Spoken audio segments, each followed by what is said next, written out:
This week, I'm going to show you guys how we successfully designed and manufacture one of my favorite builds of all times. And with a few simple tips and tricks down the line, hopefully by the end of this video, you will also be able to build an epoxy table successfully. It's obviously not that simple, but we are going to give you our most valuable insight of designing and manufacturing epoxy tables successfully. And you guys do want to stick around until the middle part of this video, because we got a really important announcement we want to share with all the hobbyists, the DIYers, and for all the people that wants to start the epoxy company but don't know where to start. Maybe you are a master already, but there might be some things in this project that you can take and learn from us. We are also continuously always seeking new methods, new techniques, speaking to new suppliers internationally, and see how we can better our methods and techniques of building epoxy tables. I honestly think that there's always room for improvement, and I currently think that the methods we are currently using is the absolute best.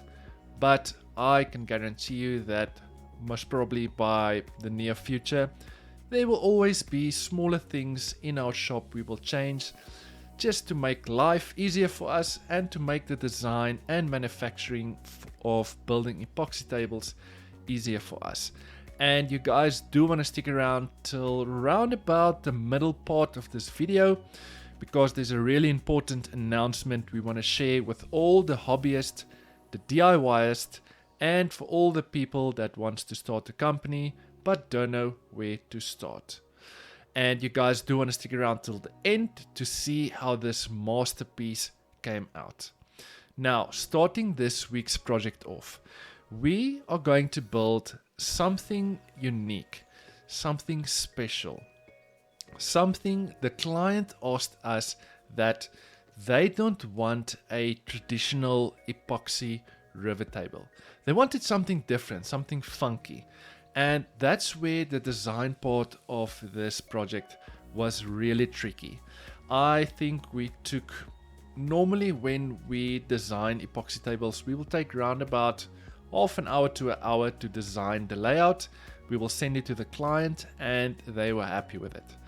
With this specific project, we took almost, I would say, estimate around about 3 hours just to design this table. And I honestly do have to say that this table came out absolutely stunning.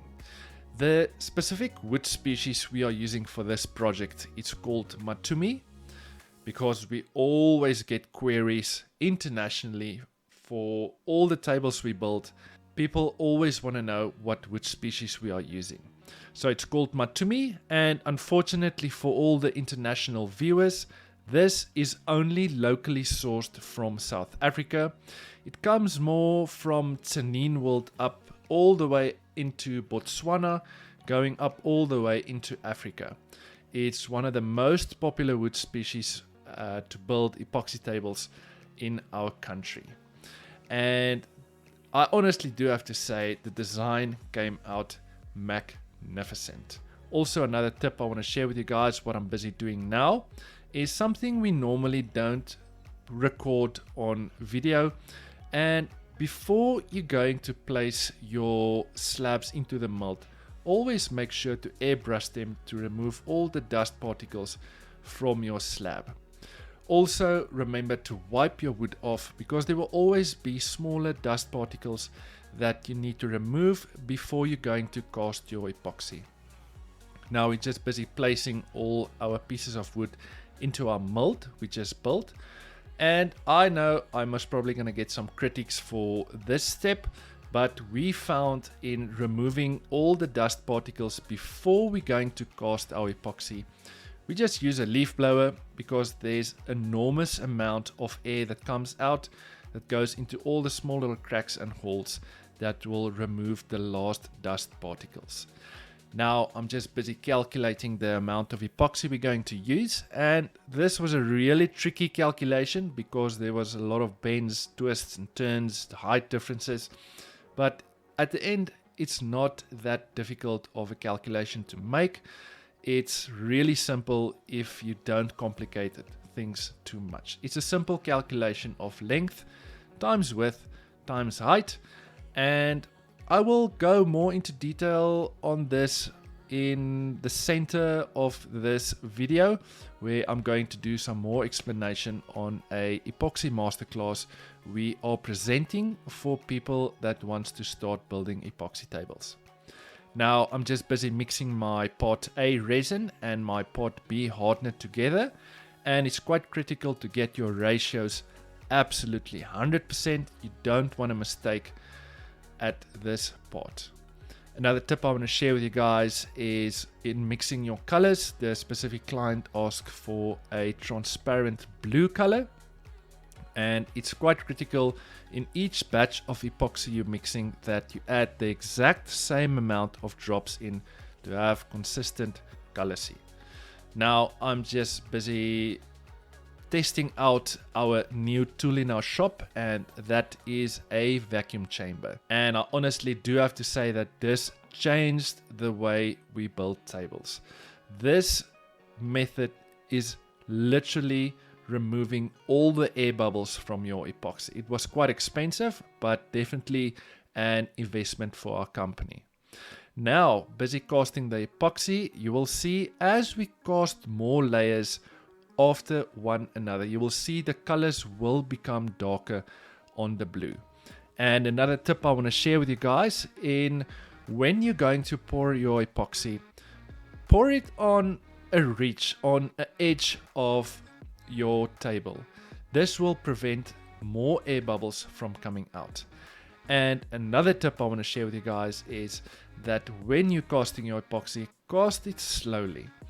And as you can see, my live edges on my slabs are not sealed. Now, the way we previously done it in the past is we would seal our live edges with epoxy. We will wait for it to dry. Then we will come and scuff it and sand it up. So when we're going to cast our epoxy, that the new epoxy we're casting will bond to the edge of our slab. But we stopped using that method, because if you think about it logically, we want the epoxy to penetrate into the wood. And thus is why we are using this method I'm currently using.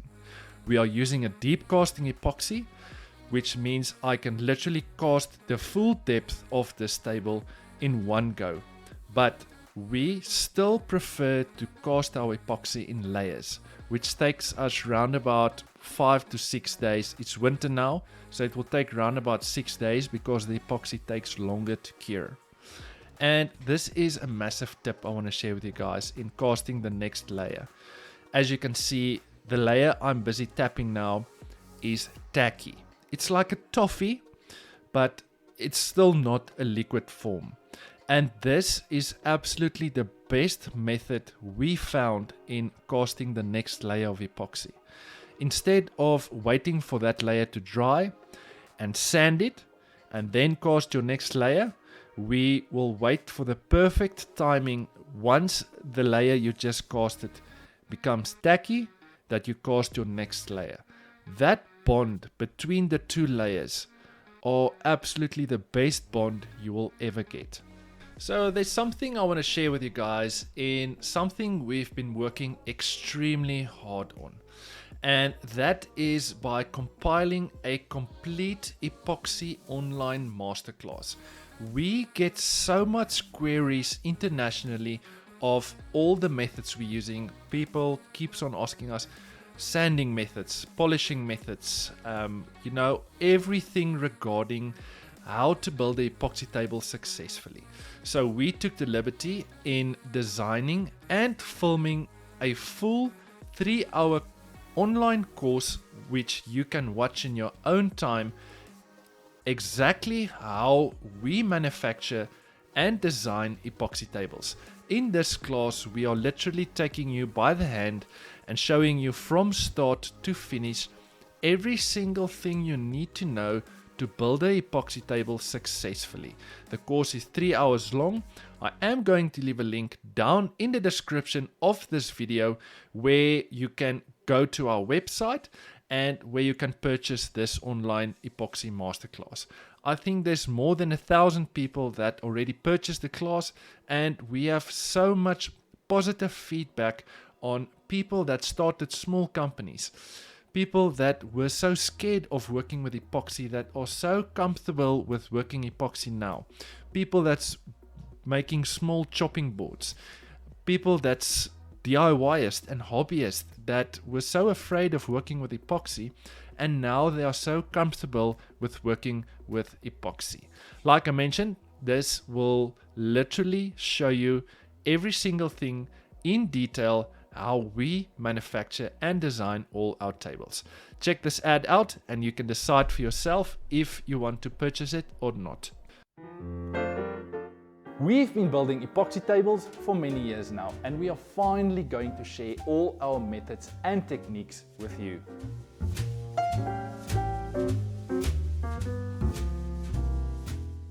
My name is Greg, and I am going to show you how to build the perfect epoxy table. I'm going to show you all the tools you need, exactly how to use them, and show you some tips and tricks down the line. Everyone thinks you need to cast your second layer of epoxy once your first layer has set. That's not true. You need to cast your second layer of epoxy once your first layer has become tacky.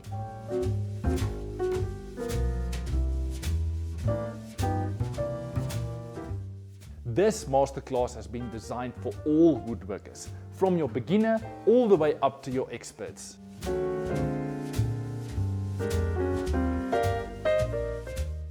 Click on this video or in the description down below for more information.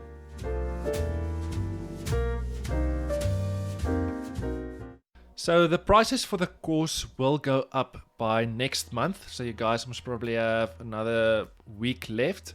Then the course will double in price, so make sure you go and check it out before the prices go up. Continuing with the video, like I mentioned before, we are using a deep casting epoxy, which technically we can cast the whole table in one go, but what we found is that casting in layers, we are still using a deep casting epoxy, but casting the table over the course of say 5 to 6 days, casting a total amount of, depending on the thickness of the slab, we will cast around about five layers we will cast, and we found that this reduces the amount of bubbles we have. Remember, we don't seal our live edges, so you will always have small micro bubbles on the edge of your slab. This is why we cast in layers, because deep casting epoxy obviously takes longer to cure, and this helps us to remove 98% of all our air bubbles. Now, taking the table to one of our suppliers' shop, which he has a massive CNC machine. Now, we are obviously not in a position to purchase a CNC machine because it's truly really expensive. So for a small cost, we just take it to our supplier. It takes us around about 2 hours to flatten our table both sides, and this is the most critical step in making sure that you have a flat surface between your wood and your epoxy. Now, the way we previously done it, I think we only done it once or twice way at the start when we started manufacturing epoxy tables, is we would have done it manually with a router sled. Now, there's nothing wrong with it, but we found that it's so messy and it takes us just too much time in getting our surface flat, and that's why we don't waste our time anymore. We just pay the small fee, and doing it on a CNC machine is just way faster, and it saves us so much time in completing this project. Having the table back in my shop, we are going to start sanding with our Festool Rotex machine. in the Rotex setting. Now the Rotex setting is like a belt sander setting, but it's not as aggressive as a belt sander. This step is to remove all the CNC lines the CNC machine made. You will see on the table there's so many lines, and the 80 grit sandpaper is going to remove all those lines. This step is quite critical for the next step that's going to follow in our build.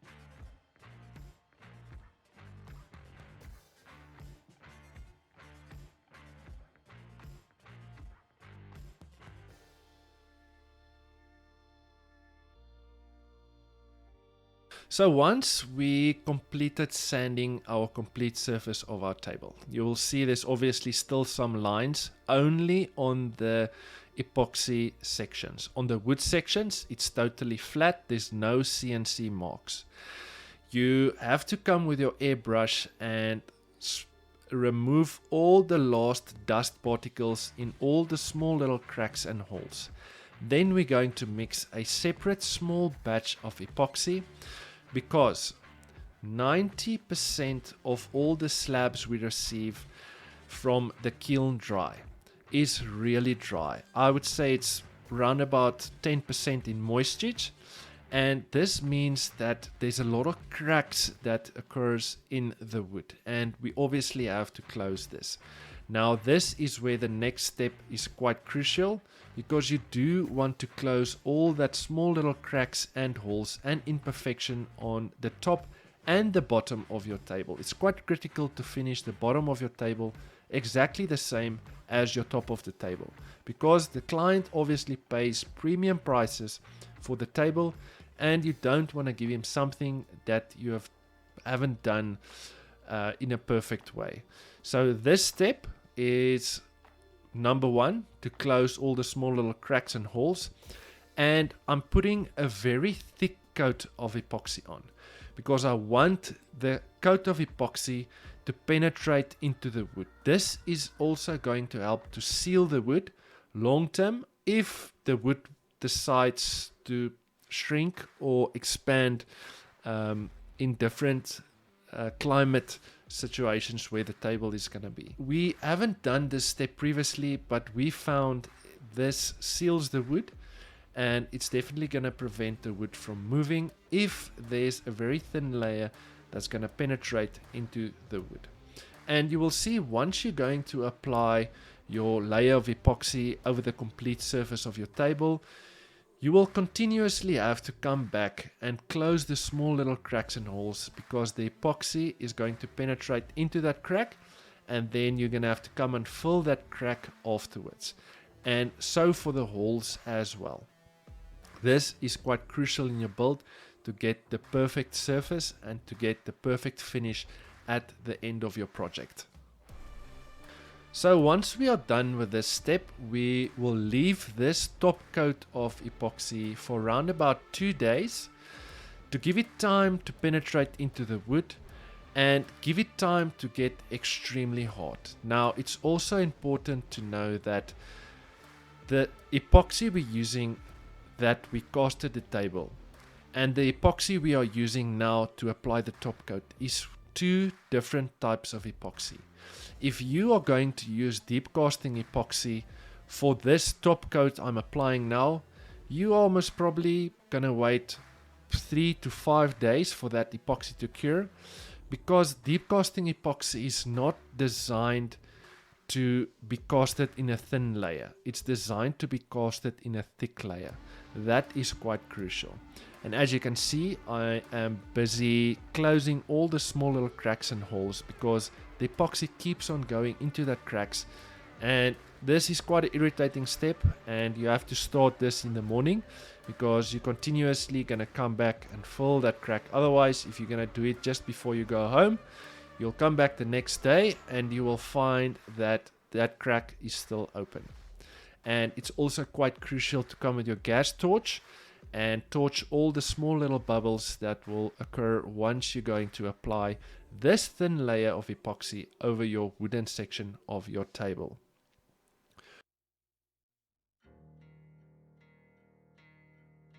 Moving to the next step in our project, and that is by cutting our table down to its final size.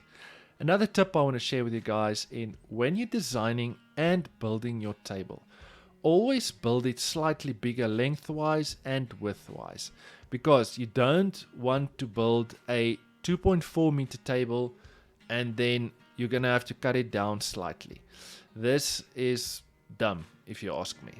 So once you cut your first line on the longer edge of your table, we will take that measurement and copy it to the other side to make sure that the two longer sides of our table is exactly parallel.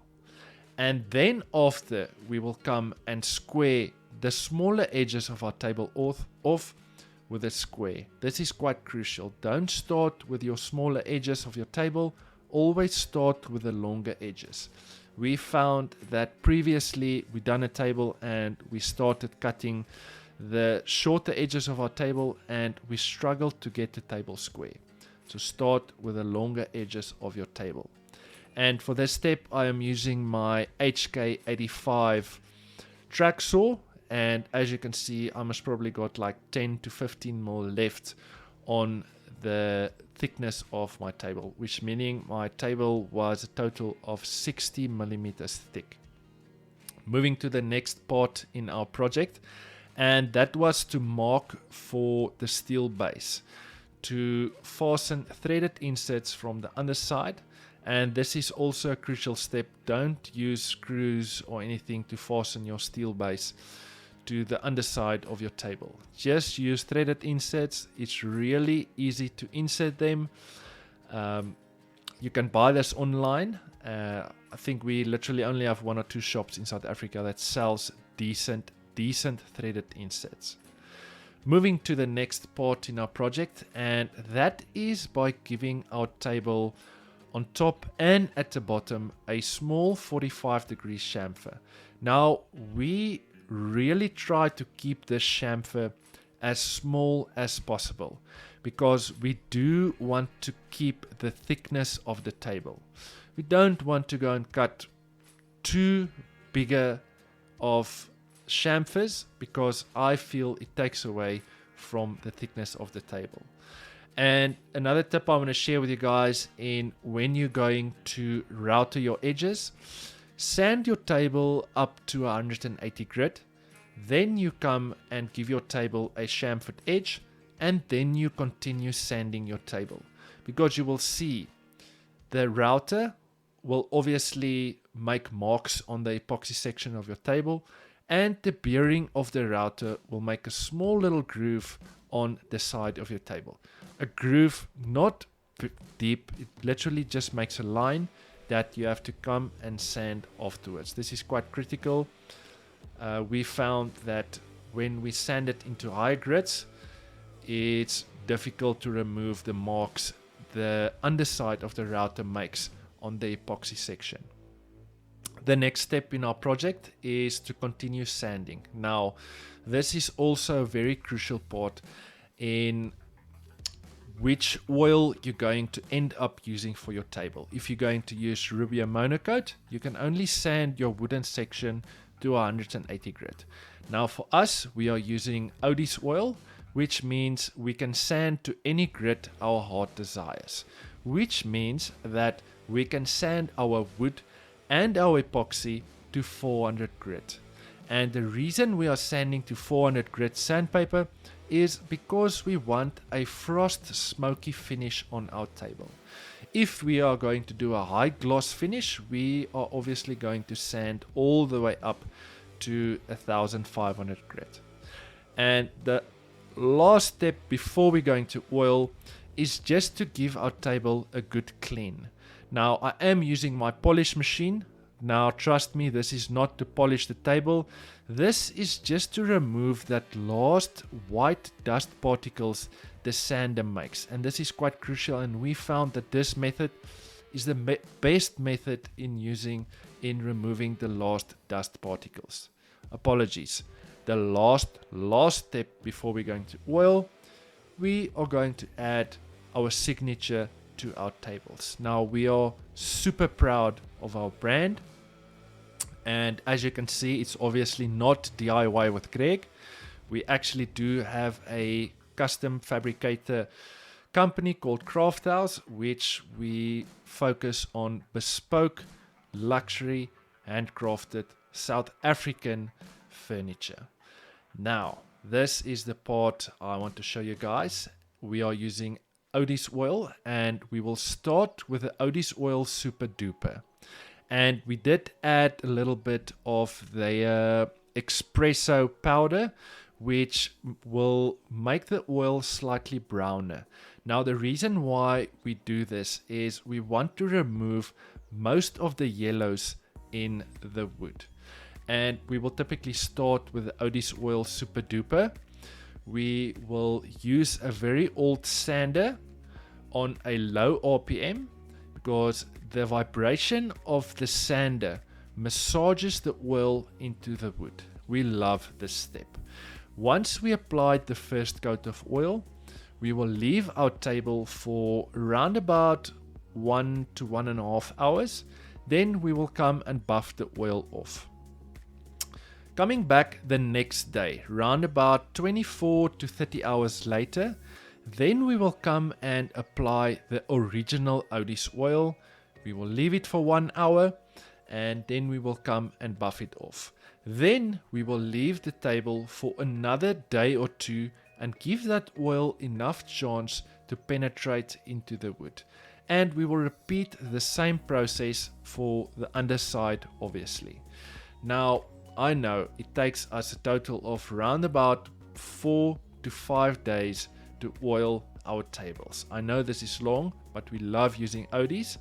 It's absolutely our favorite oil we like using when we building epoxy tables. And if I can advise you guys, if you are not using Odie's, just give it a try. Now, we are not sponsored by them, but we just love using the oil overall. And just see how this epoxy and the live edge on the inside just pops when we're going to apply this oil. It's absolutely beautiful. Now, before I'm going to leave you guys with the final product, I have to ask you guys, if you enjoyed this video and you enjoyed the content and you did learn something new from us, give this video a thumbs up. Make sure you subscribe to the channel. Make sure you leave a comment down below. What do you think of this table, and what would you have done differently? By subscribing to our channel, it's honestly just helping us to grow and helping us to produce more content for you and for everyone out there that wants to build DIY projects and help you guys in building them successfully.